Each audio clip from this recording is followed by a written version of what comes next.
Bonjour et bienvenue sur Expérientiel, le podcast qui propulse la transition du tourisme vers un avenir plus durable et inspirant.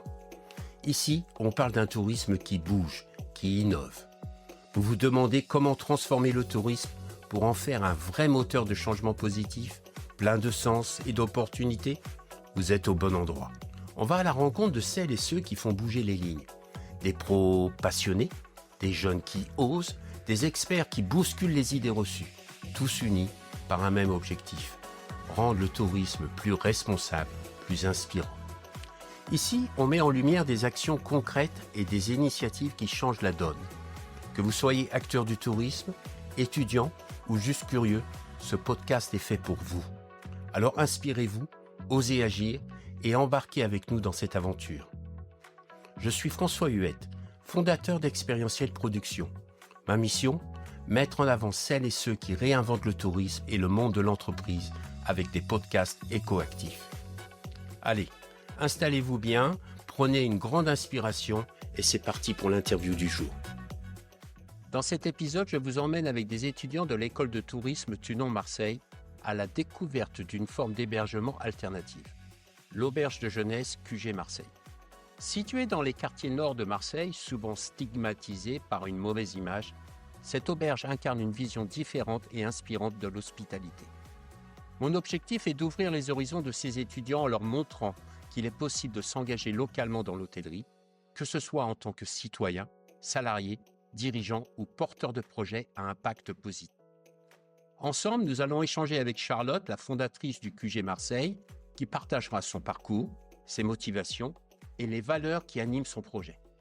Il me paraît essentiel de sensibiliser les futurs professionnels du tourisme aux multiples opportunités qu'offre ce secteur pour construire un tourisme plus responsable, engagé et en phase avec les enjeux actuels. Ce sera une belle occasion pour eux de découvrir comment l'hospitalité peut aussi être un levier de transformation sociale et environnementale. Alors bonjour, moi je m'appelle Fatima Oubabi, j'ai 24 ans et je suis étudiante en première année de master à l'école Toulon en management du tourisme et je fais mon alternance à Loco Hotel Toulon. Bonjour, moi je m'appelle Mohamed, je suis aussi étudiant à Tunon International et je travaille chez NH Collection à Marseille. Et ça m'intéresse bien de visiter cette maison d'hôte car j'ai travaillé beaucoup au Maroc dans des maisons d'hôtes et j'aimerais bien découvrir cette expérience ici en France. Et voilà, merci. Bonjour, moi c'est Mara. Moi je fais des études de hôtellerie et tourisme en MBA 1. Actuellement je travaille au Lodge Sainte-Victoire, qui est un hôtel 5 étoiles au Tolonais. Voilà. Bonjour, je m'appelle Chérif, je suis étudiant en première année de master à l'école Tuno. Je fais en alternance à Arles. L'hôtel il s'appelle La Muette, c'est un hôtel indépendant. Aujourd'hui, j'ai la chance de visiter le QG. C'est ma première expérience dans ce type d'établissement. Merci. Bonjour, je m'appelle Eduardo et étudiant aussi de première année d'un MBA en hôtellerie et tourisme.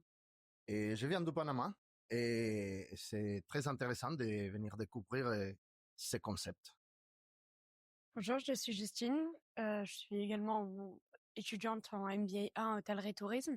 Je fais mon alternance au Sofitel Marseille Vieux-Port et je suis aussi très intéressée par la découverte de ce concept. J'ai vécu pas mal de temps en hostel, donc ça m'intéresse bien. Bonjour, moi c'est Luna Restivo, j'ai 22 ans et je travaille actuellement au Novotel Marseille-Vieux-Port. Merci.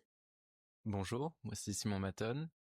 Je suis en première année de master à l'école Tunon et récemment j'ai fait ma première expérience dans un hostel sur Paris et donc je suis content aussi d'être ici pour découvrir davantage sur l'univers de l'auberge de jeunesse. Bonjour, moi c'est Afef, j'ai aussi 24 ans et je suis aussi dans la classe DM1 Tunon à Marseille. Actuellement je suis en recherche active d'alternance dans les secteurs de l'hôtellerie, de l'événementiel et pourquoi pas traiteur ou un service traiteur pareil événementiel. Voilà. Bonjour, je m'appelle Franck, du coup je suis en master comme les autres et je suis alternant commercial au AC Marriott de Marseille. Et maintenant, l'équipe du QG Marseille, Bonjour, moi c'est Imane, j'ai 21 ans et je suis en Master 1 de communication à l'EJCAM à Aix et je fais mon alternance à QG Marseille depuis septembre 2024 avec Charlotte.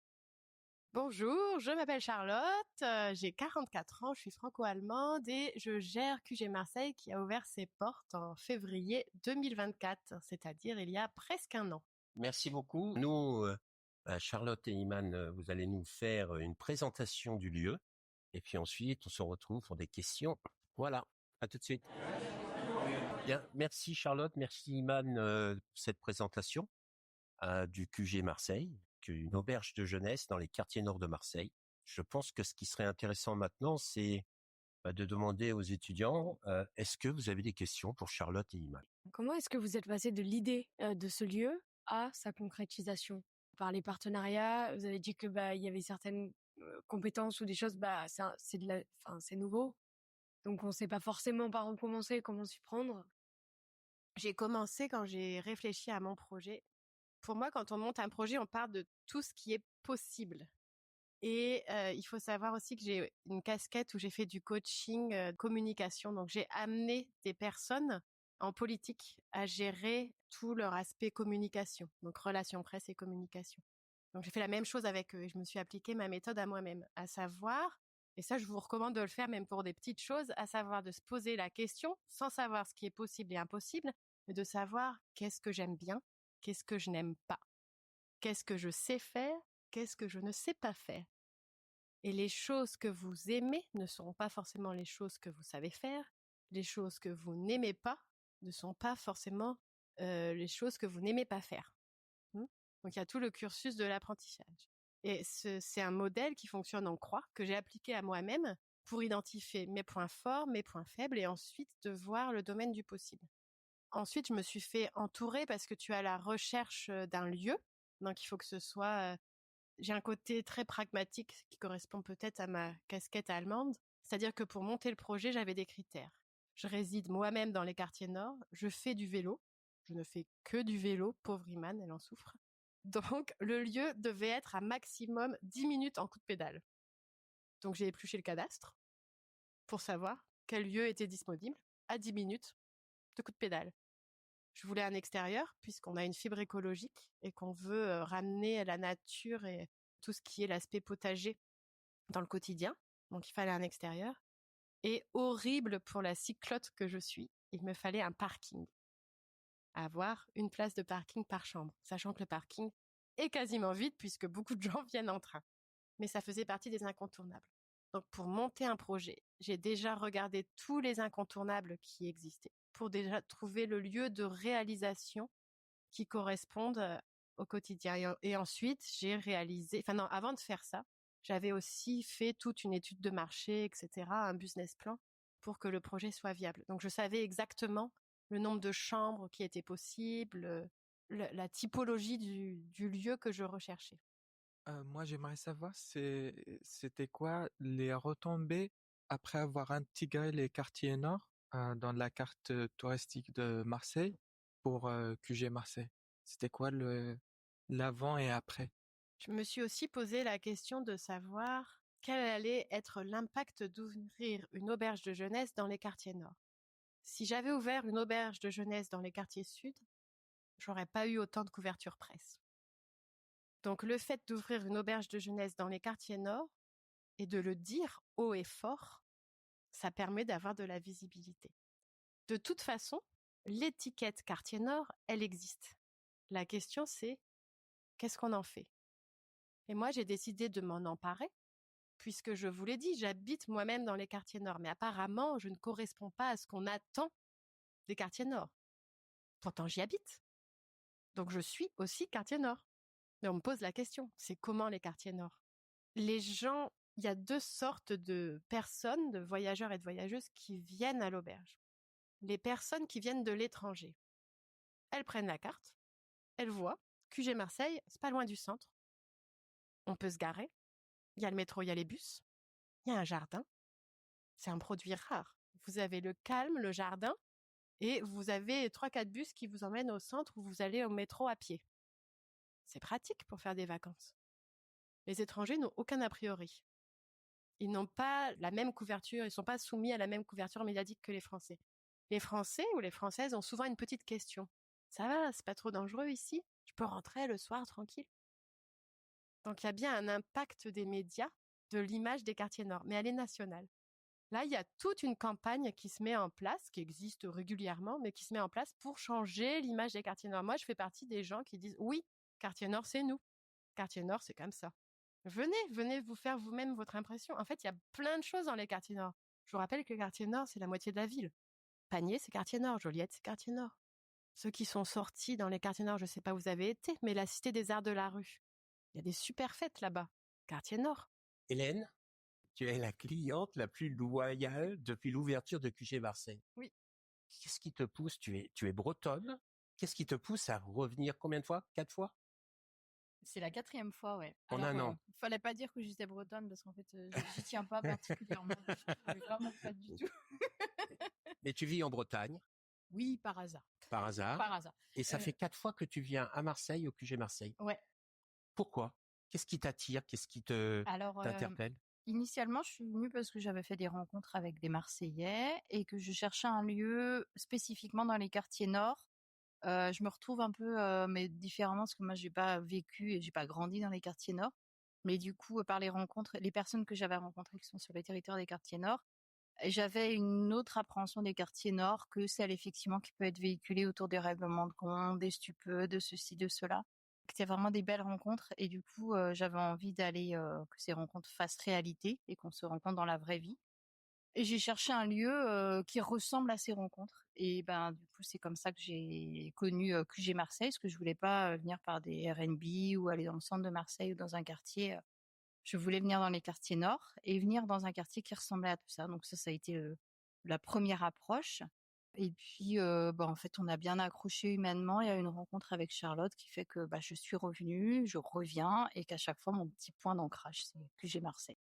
Et est-ce que ça prend du temps de créer un projet indépendant qui est viable économiquement en prenant en compte tous les critères, c'est-à-dire la rémunération du personnel, sa propre rémunération, l'entretien des lieux, l'organisation d'événements? Parce qu'il y a la passion, il y a plein de choses comme ça et des fois on se dit, vous en avez parlé, la possibilité, est-ce que c'est possible, c'est réalisable? Quand je vous ai accueilli dans le jardin, je vous ai dit déjà que c'était la première année d'exploitation, 2024, mais qu'il y avait déjà 2 ans auparavant. Dans les 2 ans, j'aurais même pu dire 3 ans, puisqu'il y a 1 an de prospection. À savoir que je vais pas vous le cacher, je vous ai dit que je travaillais avec mon cerveau. Avec mon cerveau, j'ai gagné de l'argent. J'ai mis de l'argent de côté et là, ça me permet d'avoir un capital de départ pour ce projet. C'est-à-dire qu'il faut déjà acheter le lieu. Donc, il faut avoir un capital de départ pour avoir des bonnes conditions, etc. C'est quelque chose qu'on réfléchit. Il y a tout un aspect financier pour savoir si on se lance dans quelque chose de viable. Ça, pour moi, j'ai mis 1 an. Parce que je pense que je suis plus fourmi que cigale. C'est-à-dire que je réfléchis 4 fois, je tourne pas 7 fois, mais peut-être 14 fois ma langue dans ma bouche avant de me lancer. Hein, mais j'ai vraiment étudié, j'ai vraiment fait toute une étude de marché. J'ai travaillé avec l'équipe de l'Office du tourisme pour savoir si c'était viable au niveau des nuitées. J'ai contacté tous les entrepreneurs du port pour savoir s'ils avaient besoin de nuitées pour leurs prestataires, beaucoup de choses comme ça, donc ce qui correspond à l'étude de marché. J'ai fait un business plan avec 2 cabinets comptables pour les comparer, donc c'est vraiment, ça prend beaucoup de temps. Et j'ai visité 3 maisons au total pour voir des configurations différentes, pour faire les plans des chambrées, en sachant que moi, je voulais les salles de bain et les toilettes pour chaque chambre parce que ça correspondait à mon segment client qui m'intéressait. Donc tout ça, ça prend énormément de temps. Mais c'est passionnant. Enfin, je dirais mais c'est passionnant. Sachant que la passion, c'est comme les histoires d'amour. La passion, c'est génial, mais pas pendant longtemps. Ça permet pas de tenir sur le long terme. Il faut plus que la passion. Et parce que la passion, c'est bon, on va peut-être pas prendre l'histoire d'amour, on va prendre la chandelle. Si vous la brûlez par les 2 bouts, après, il y a plus de feu. Donc, vous pouvez pas monter un projet. Ça, on peut peut-être le faire quand on a 20 ans, enfin 20, 30 ans, tout ça, c'est possible. Moi, j'ai fait des projets où c'était à chaque fois, je dis, si j'avais su, je l'aurais pas fait. Pourtant, c'est des choses que j'ai préférées dans ma vie. QG Marseille en fait partie. C'est-à-dire que c'est très énergivore au début, mais je regrette à aucun moment d'avoir lancé cette aventure. Ça prend beaucoup de temps, beaucoup de capacité de temps, mais je pense que là, dans les 4 dernières années, j'ai énormément appris et moi, j'adore apprendre. Et ensuite, bien sûr, à chaque fois, c'est tout un apprentissage, c'est toute une gestion. Par exemple, pour certains ou certaines d'entre vous ont dit que vous étiez en alternance, que vous recherchiez des postes en alternance. Iman a fait une candidature spontanée. Je vous recommande de le faire, ça en dit beaucoup sur la personne. Et rien n'est impossible, hein. Au pire, c'est une candidature de plus qui est envoyée. Moi, j'avais pas du tout pensé à ça au début. Dans toute mon évolution, je me suis donné 2 ans pour atteindre la viabilité. Je suis déjà viable au bout d'1 an. Donc ça, c'est bien. Mais moi, je suis plus fourmi, donc je constitue toute ma trésorerie en ce moment. Mais je n'avais pas pensé du tout aux stagiaires et je n'avais pas du tout pensé aux alternants. J'ai eu une stagiaire que d'ailleurs Hélène a rencontrée au mois de juin, Erel, qui a également envoyé une candidature spontanée, qui a beaucoup aidé au projet. Et puis Iman a aussi posé sa candidature spontanée. J'ai réfléchi et elle vous a expliqué qu'elle fait une alternance c'est 2 ans les alternances au niveau master. Moi, j'ai décidé de la prendre seulement 1 an parce que j'estime que la structure est trop petite pour apprendre pendant 2 ans. Peut-être que maintenant je changerai d'avis, mais je trouve ça très intéressant. Donc, j'ai demandé à la fédération, au siège de la fédération des auberges de jeunesse, si on pouvait fonctionner en binôme. Au début, c'était pas possible. Mais tout est possible au niveau juridique. Il suffit de changer les conventions. On s'est adapté et on a trouvé le mode de fonctionnement pour pouvoir faire une alternance dans une des 80 auberges de jeunesse en France du réseau et la 2e année auprès de la Fédération unie des auberges de jeunesse, la FUAJ, à Paris. Iman, toi, tu es alternante Oui. ici depuis. Depuis septembre 2024. Ok. Qu'est-ce qui t'a attiré de rejoindre une alternance à QG Marseille? Pourquoi? Alors moi, j'ai découvert le lieu dans le cadre de mon stage de fin de licence. On était venu faire un séminaire avec l'entreprise dans laquelle j'étais pour une journée. Et donc, j'ai trouvé ce lieu déjà génial, le jardin, le fait que Charlotte mette ça à disposition à des personnes du territoire aussi, c'est une super initiative. Et moi, je suis aussi originaire des quartiers nord parce que je suis née et j'ai grandi dans le 14e. Je trouvais que l'idée d'un lieu implanté dans son territoire qui avait envie de faire changer les choses et changer l'image des quartiers nord qui est vraiment trop négative alors qu'il se passe plein de choses super comme ici c'est un des exemples parmi tous ceux qui existent. Et donc je me suis dit que ça pourrait être une super idée d'aider Charlotte au quotidien parce que elle est toute seule et je me suis lancée donc je lui ai proposé ma candidature de façon spontanée.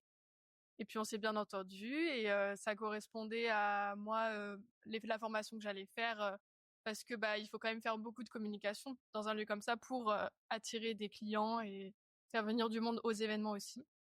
Et donc ça a bien fonctionné et ça se passe super bien. C'est une alternance d'1 an que j'ai commencé en septembre et je terminerai en août. Et la 2e année, grâce à Charlotte qui m'a mis en contact avec le siège de la Fédération des auberges de jeunesse à Paris, normalement, j'irai dans leur service communication, dans les bureaux à Paris. Bon, c'est chouette ça. Ouais. Au bout de 4 mois, l'idée que tu avais de la communication, l'expérience que tu as vécue ici, qu'est-ce que ça a changé dans ta pensée? Est-ce que ça l'a fait évoluer? Est-ce que il y a des choses que tu as appris? Alors oui, parce que moi, j'avais pas fait des études de communication en licence. J'étais en licence de langue, donc je connaissais pas vraiment la communication. J'ai un peu tout découvert, tout appris. Le fait que Charlotte soit une ancienne journaliste aussi, elle s'y connaît beaucoup dans ce domaine-là, donc elle m'apprend beaucoup. Ce qui pourrait m'avoir surpris, éventuellement, tout l'aspect réseaux sociaux, que moi je pensais vraiment important pour développer l'image de l'auberge. Finalement, c'est pas le plus important, puisque Charlotte fonctionne beaucoup au bouche à oreille et aux rencontres avec les personnes, comme elle vous a expliqué. Donc ça, c'était ce à quoi je m'attendais le moins. Après, je fais pas que la communication, puisque j'aide Charlotte au quotidien dans l'accueil, les relations presse. Pareil, les relations presse, j'y connaissais pas grand-chose avant. Donc j'ai tout appris avec elle. C'est une question et après, une petite suggestion peut-être. Est-ce qu'il y a des associations dans les quartiers nord pour aider les jeunes qui aiment la gastronomie et des cuisiniers ou des futurs cuisiniers qui peuvent travailler avec l'auberge pour les donner un espace pour exprimer leur talent à niveau gastronomique? Parce qu'il y a des grosses organisations hôtelières ou des restaurations qui donnent pas cet espace pour les jeunes et qui ont des vrais talents. Et Et c'est sûr que le quartier nord, il est plein de ça. Est-ce que vous avez pensé à ça? Ça, c'est la première question. Et la deuxième, quels seront les prochains événements de l'auberge? Ça, c'est 2 questions délicieuses. Sur la première des Ah si, hein. Alors, pour la première question, qui est une super idée, de travailler avec des jeunes ou des moins jeunes, des personnes qui sont dans la gastronomie et qui savent cuisiner, qui ont un savoir-faire au niveau de la cuisine. J'y ai pensé. Il faut savoir que lorsque vous avez 1 an, vous commencez doucement à marcher. Il faut pas se mettre à courir, sinon vous allez tomber. Donc les choses commencent petit à petit. Il faut arriver à se concentrer. Vous l'avez dit, avoir organisé 20 événements en 1 an, c'est beaucoup déjà.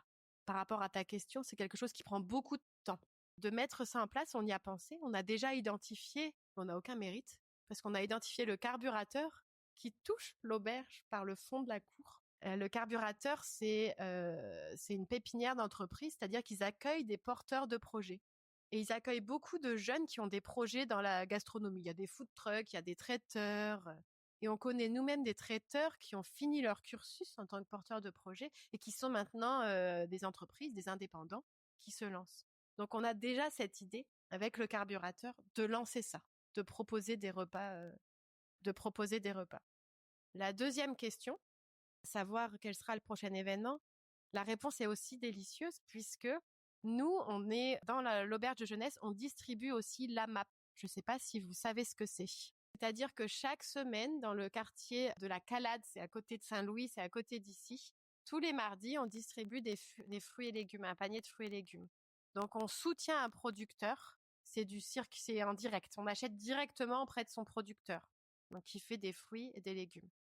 Et l'auberge de jeunesse propose aussi à ses clients qui sont là, qui arrivent en début de séjour, ou le mardi est en début de séjour et qui sont là à peu près pour 5 jours, on leur propose le panier de la MAP.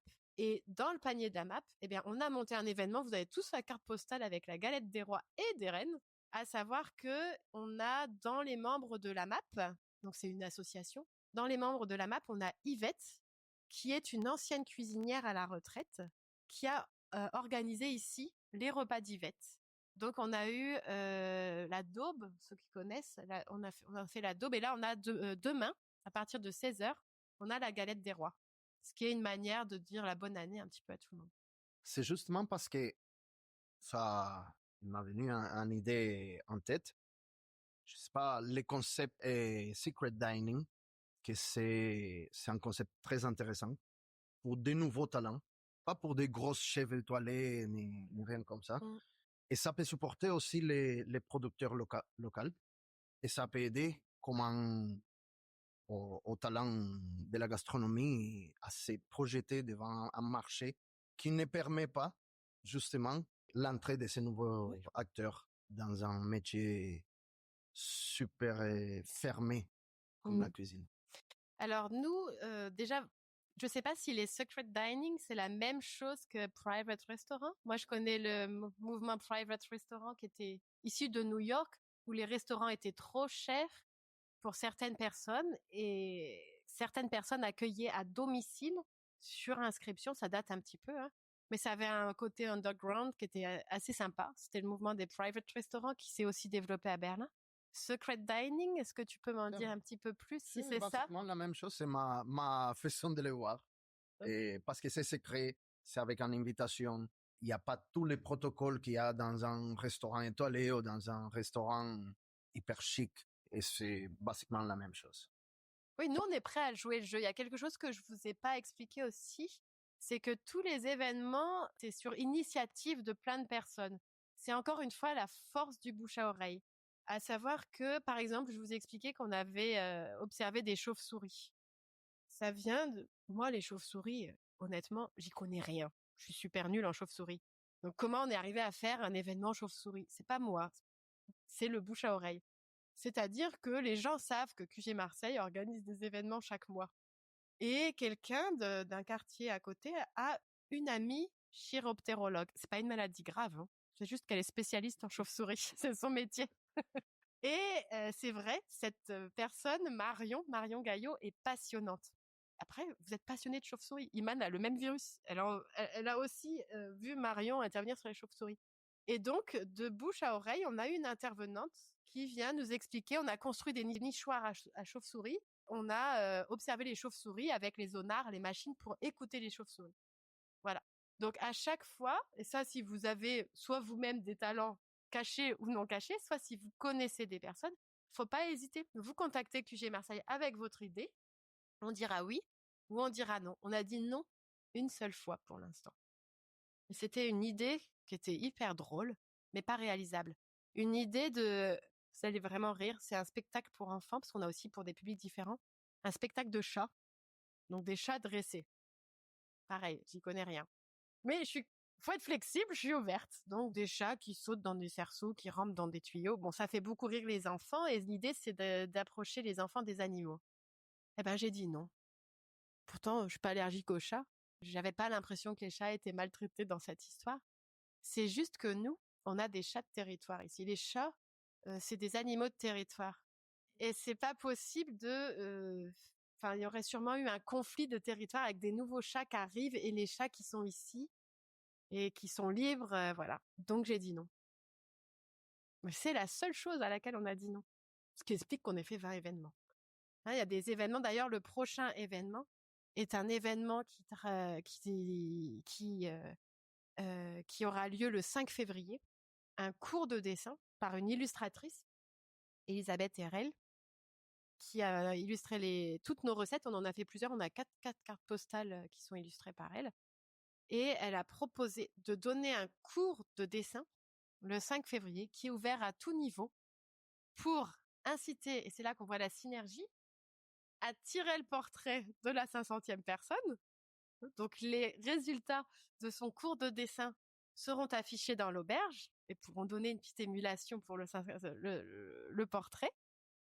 Et c'est un atelier qui est à prix libre, donc c'est très généreux de sa part. L'argent qui est collecté ne va pas à l'association qui organise l'événement de QG Marseille, non. On a décidé, c'est Elisabeth qui a choisi, et je trouve l'idée formidable, de donner cette cagnotte à l'association Art et Développement, qui œuvre pour rendre les arts, notamment les arts plastiques, accessibles aux quartiers prioritaires de la ville. Donc c'est pas seulement les quartiers nord, ce sont les quartiers où le seuil de précarité, donc c'est-à-dire le revenu des foyers est faible. Donc c'est pour permettre un accès à l'art dans ces quartiers-là. Et comment ça se passe? En travaillant avec les centres sociaux. C'est-à-dire que des artistes bénévoles forment les animateurs des centres sociaux en art plastique. Pour avoir ensuite des cours d'art plastique qui se font non pas dans les centres sociaux, mais dans l'espace public. Donc on lève toutes les barrières. Moi je trouve ça super génial. Comment cette idée s'est mise en place? L'illustratrice, c'est la marraine d'Iman. Donc vous voyez, tout ne fonctionne que par le bouche à oreille. Moi je connaissais pas l'association Art et Développement. Maintenant je la connais. Grâce à Elisabeth. Elisabeth, je n'ai pas encore rencontré. Elle va venir à la galette demain. Elisabeth va rejoindre la famille QG Marseille grâce à Iman. Vous voyez comment ça fonctionne? Et c'est beaucoup plus amusant de faire tout ça que de bricoler des algorithmes dans les réseaux sociaux ou dans les plateformes de réservation. Charlotte, une dernière question. Tu as 10 jeunes là. Ils sont en première année MBA dans le tourisme et l'hôtellerie. S'il y avait un conseil que tu pourrais leur donner, ce serait lequel? J'ai le droit qu'à un conseil. Oh, mais si tu veux en donner un peu plus, vas-y, hein, je veux dire. Non. Réalisez vos rêves. Rien n'est impossible. Ouais, mais tu peux approfondir parce que on peut tous avoir des rêves, mais je pense qu'il faut aussi oser vouloir les réaliser. Ouais, oser réaliser vos rêves. En général, et ça rejoint ta question, ça veut pas dire qu'il faut faire tout et n'importe quoi. Ça veut dire qu'on a son rêve, mais si on a les yeux ouverts, il faut arriver à rendre son rêve réaliste. Mais moi, ce que j'observe souvent, c'est qu'on réfléchit d'abord à ce qui n'est pas possible. Pourquoi? Vous prenez votre rêve, vous l'identifiez, ce qui est déjà très dur. Qu'est-ce que j'aimerais bien faire? Ça peut être un rêve petit, un rêve grand. Vous le rendez très concret. Vous l'écrivez, vous le dessinez, vous le cernez. Ça peut vraiment être un rêve, je sais pas, je fais la grasse mat tous les jeudis matins. Comment je vais organiser ce truc, sachant que j'ai cours, j'ai stage, j'ai machin? Voilà. Comment je vais rendre cette chose réaliste? Ça peut être un autre rêve. Je sais pas, je suis fan de danse, je voudrais donner un cours de danse. Ou je veux monter une maison d'hôtes. Identifiez votre rêve. Et ensuite, c'est comme de la pâte à modeler. Vous faites tout. C'est votre rêve. Vous voulez le faire pour le rendre réaliste et donc réalisable. Mais c'est pas impossible. Je vous donne, par exemple, le QG Marseille. C'était mon rêve. C'est quand même un gros rêve. Moi, je vous l'ai dit au tout début. C'est un lieu de rencontre. J'ai créé ce lieu pour créer de la rencontre, offrir de la rencontre. Et au début, j'étais très branchée sur chacun va louer une chambre différente et des gens inconnus vont se rencontrer. C'est vrai, ça marche. Mais la formule d'accueillir des groupes, j'y avais même pas pensé. Qu'on puisse réserver toute la maison. Je n'y avais pas pensé.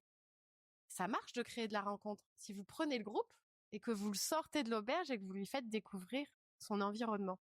C'est une autre forme de rencontre. J'avais pas pensé créer des événements. Pourtant, on en a créé. Mais l'auberge, elle était toute prête. On attendait les dernières formalités avant d'ouvrir les portes. On n'allait pas attendre les bras croisés, non, c'est ennuyeux. Alors on a commencé à organiser une expo d'art et compagnie. Et c'était sympa. Et donc on s'est dit qu'on allait faire ça tous les mois. Et c'est parti. Donc le rêve, il évolue aussi en fonction de ce qu'on vit et de la réalité. Merci beaucoup pour ton hospitalité. Merci beaucoup d'avoir partagé ton expérience, ton temps. Merci Imad pour cette présentation. Merci Hélène d'avoir partagé ton expérience ici à QG Marseille. Et on se dit à très bientôt. Merci François pour ta venue. Et voilà, c'est déjà la fin de cet épisode expérientiel. On espère qu'il vous a donné envie d'agir, de réfléchir ou simplement de voir le tourisme autrement. Si ça vous a plu, partagez-le autour de vous, parlez-en ou laissez-nous un petit commentaire ou des étoiles. Ça compte beaucoup pour nous. On se retrouve très vite pour de nouvelles rencontres avec celles et ceux qui bougent les lignes et font du tourisme une vraie force positive. Merci de nous avoir écoutés, prenez soin de vous et surtout, restez inspirés.